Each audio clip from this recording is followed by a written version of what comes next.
tim Cyber Polda Sulawesi Selatan meringkus seorang pelaku penipuan penjualan kendaraan dengan mencatut foto poluan.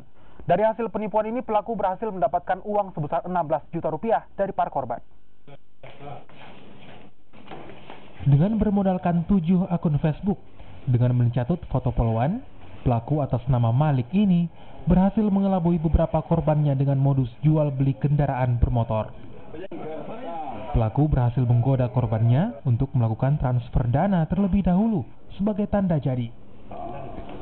Untuk meyakinkan korbannya, pelaku menyertakan foto-foto poluan sekaligus melakukan komunikasi melalui chat WhatsApp dan menyertakan kartu tanda anggota milik sang poluan. Tersangka kita jerat dengan pasal 51 Undang-Undang Nomor 19 tahun 2016 tentang ITE dengan ancaman hukuman 12 tahun penjara dan denda 2 miliar rupiah. Nanti setelah ini kita akan lakukan pendalaman terhadap pihak Malik ini. Apakah ada akun-akun yang lain yang punya ataupun yang tidak tahu juga banyak pelaku-pelaku yang lain. Dari mana? Dari Facebook, Pak. Facebook? Iya.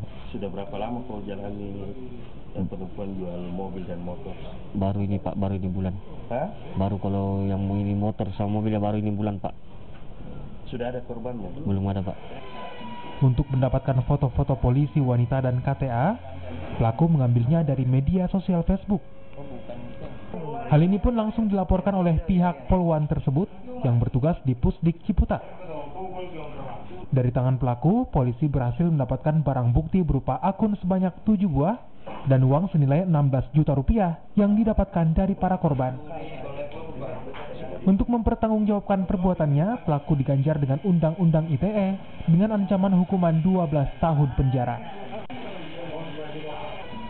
Rama Pratama, Kompas TV Makassar, Sulawesi Selatan.